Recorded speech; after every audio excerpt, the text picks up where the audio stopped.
अगर आप आज मिडिल ईस्ट की तरफ देखें, दुबई, दोहा या सऊदी अरब में बादलों को चीरती हुई असीम इमारतें, आज से 1400 साल पहले यही बात दुनिया के खत्म होने की पहली निशानियों में से एक बताई गई थी। हम अक्सर कहते हैं वक्त हाथ से निकल रहा है, साल महीनों की तरह गुजर रहे हैं। ये फीलिंग जो आज यूनिवर्सल बन चुकी है, ये भी एक प्रोफेसी थी। आज रिलेशनशिप सिर्फ नेटवर्किंग और फायदे के लिए बनाए जाते हैं। हया का कॉन्सेप्ट मेन स्ट्रीम फैशन ने प्रैक्टिकली खत्म कर दिया है। सोशल मीडिया पर हर तीसरा शख्स आलिम बना बैठा है, लेकिन सच्चाई गायब है। अमानत ना पॉलिटिक्स में बची है और ना ही बिजनेस में। लेकिन एक निशानी ऐसी है जिसने मॉडर्न जियोपॉलिटिक्स को हिला कर रख दिया है, दरियाए फुर्रात, द यूफ्रेटिस रिवर। दुनिया की सबसे पहली सिविलाइजेशन इस नदी के किनारे आबाद हुई थी, और आज 2026 में टर्की के डैम्स और एक्सट्रीम क्लाइमेट चेंज की वजह से ये नदी सूख रही है। प्रोफेसी यही थी कि क़यामत तब तक नहीं आएगी जब तक फुर्रात सूख कर सोने का पहाड़ ना निकाल दे, जिसके लिए ऐसी खूनी जंग होगी कि हर 100 में से 99 लोग मारे जाएंगे। वो सोना क्या है? क्या वो मेटाफोरिकल मिडिल ईस्ट का ऑयल है जिसके लिए इतनी वॉर्स हुई हैं, या खुद पानी?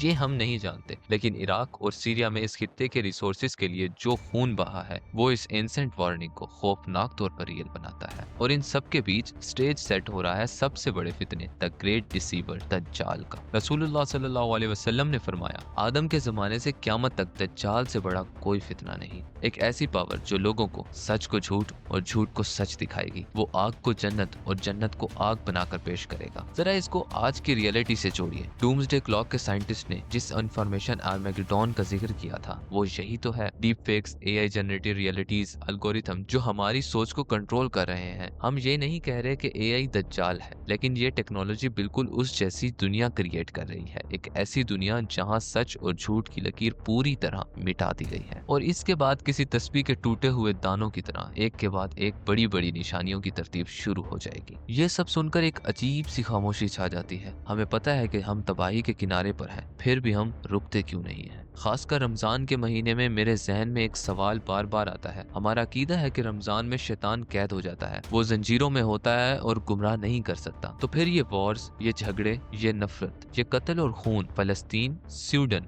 मलबे तले दबे बच्चे, ये सिर्फ रमजान में नहीं साल भर होते हैं। अगर शैतान कैद है तो ये सब कौन कर रहा है? इसका जवाब हमें अपने ही अंदर झांकने पर मजबूर कर देता है। हदीस में आता है कि रमजान में शैतान कैद किए जाते हैं, लेकिन इंसान के अंदर जो नफ्स है, जो ईगो है, जो ग्रीड है, जो नफरत है, वो तो इंसान का खुद का हिस्सा है। शैतान सिर्फ वसवसा देता है, फैसले आखिर में इंसान ही लेता है। तो अगर वॉर्स रमजान में भी होती हैं, अगर कत्ल होता है, अगर बच्चे मारे जाते हैं, तो वो इंसान का अपना किया हुआ है। इस दुनिया को तबाह करने के लिए हम खुद काफी हैं। दुनिया को खत्म करने के लिए अब आसमान से गिरने वाले किसी एस्ट्रॉइड की जरूरत नहीं। अपोकलाइप्स हमने खुद इन्वेंट कर लिए हैं। सवाल ये नहीं कि दुनिया कब खत्म होगी, सवाल ये है कि जब आखिरी वक्त आएगा तो क्या हम आईने में खुद से आंखें मिला पाएंगे?